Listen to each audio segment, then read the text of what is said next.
Hello and welcome to wilderness-tv.com. Today we're here at Manningford Trout Fisheries, just outside the village of Pewsey, in the stunning Wiltshire countryside. Later we're going to be talking to Malcolm Hunt, Fisheries Manager. But first, let's have a look at what Manningford Trout Fisheries has to offer.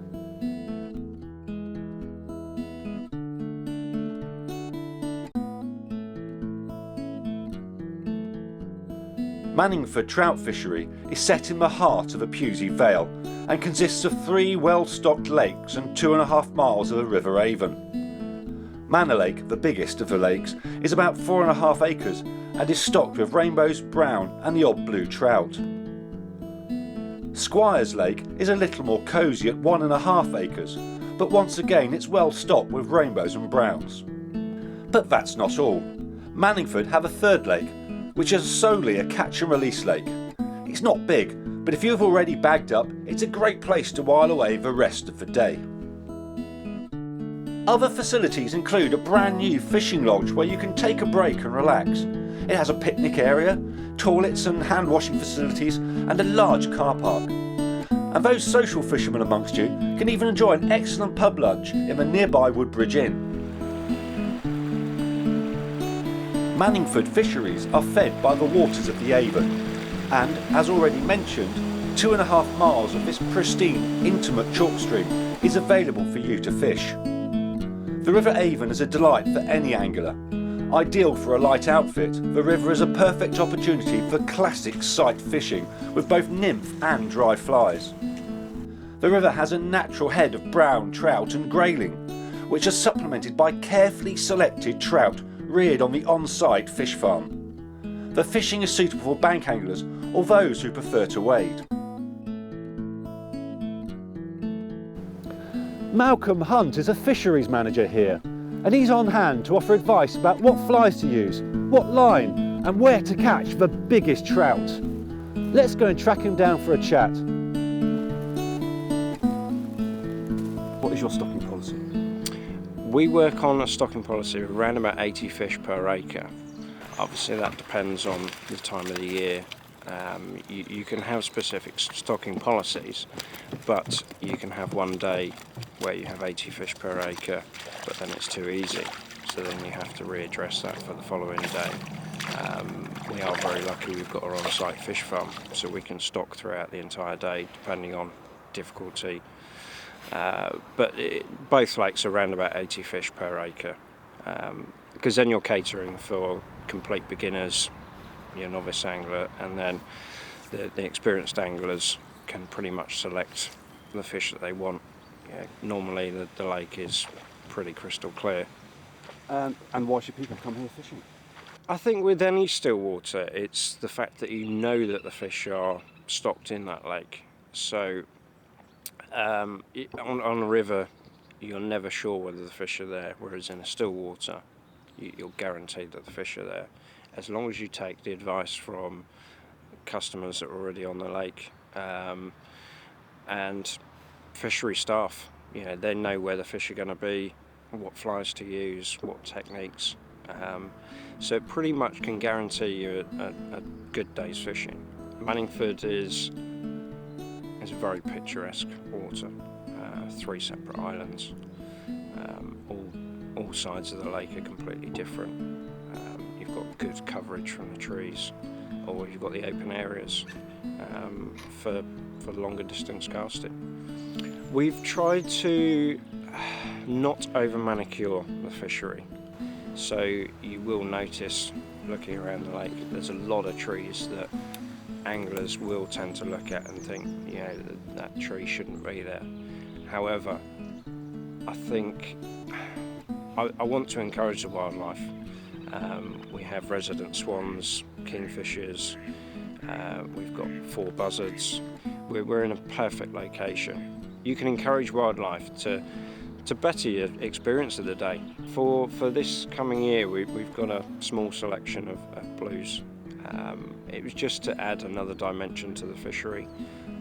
We're potentially looking at doing a prize for catching the 3 species in one day. We've had it done twice already to have a 3 fish ticket and have a rainbow, brown and a blue. The river, catch and release or catch and kill? We allow a 2 fish limit on a day ticket of brown trout, as long as they're over a pound in weight, because there's such a good head of wild browns. We want to keep them. So we supplement the stocking with 1 pound plus browns. The grayling, we don't allow to be killed at all, because we cannot replace those. But we're trying to encourage catch and release on the river as much as possible. On any of our tickets, if you have a 2 fish, 3 fish, 4 fish or 6 fish ticket, you can fish either Manor or squires, or you can do a mixture of both. But basically within that ticket you're allowed to catch and release on our specific catch and release lake. Both squires and Manor Lake catch and kill only. But with the catch and release, it just means that you can prolong your day. Yeah, we don't mind if you go and catch a couple of fish in one lake and then spend a couple of hours on the catch and release, just to have a nice day out, really. Today, with the weather conditions, we've got a bit of sunshine. We've had quite a cold start this morning. I would be on the floating lines with a minimum of a 9-foot leader. The fish won't be too far under the surface. You're only going to be looking at 2 feet under the surface. Things like the Bristol hoppers, bloodworms, staple diet for most fisheries, including this one, is montanas, pheasant tails, daddy longlegs, and damsels will always catch. Well, Malcolm's been fantastic, and he's offered us some great advice about how to catch some fish from these lakes. It's now time for myself, Ben and Ed to head out and catch some stonking fish from these stunning lakes at Manningford Fisheries.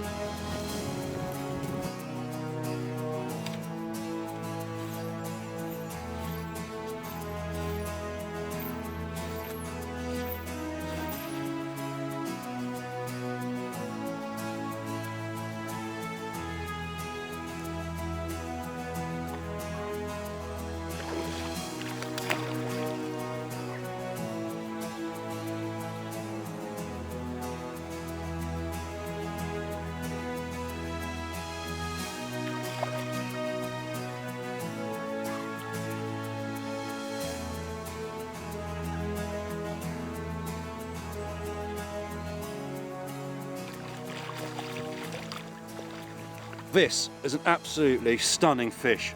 It's not huge, but it put up a fantastic fight. And I caught it on my very own self-tied little Bristol hopper there, off the top. Doesn't get much better than that. It's absolutely brilliant. Let's catch some more, shall we?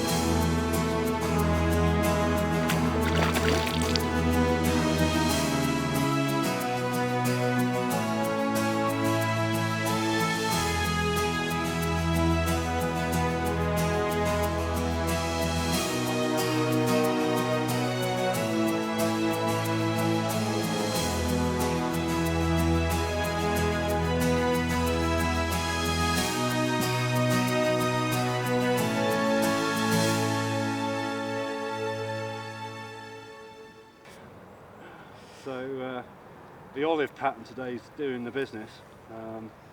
What's been nice is that I caught my first fish today on like a hopper, which I tied myself, and then I've had 4 or 5 other fish all on olives. So, and it's definitely the olives that seem to be working. I know Ed had 1 or 2 on his black humongous. So it seems to be with bigger flies today. What I might do is I might try and pop on a buzzer in a second and see if we can get any action on that.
What I like most about the fisheries here at Manningford is that connection to nature.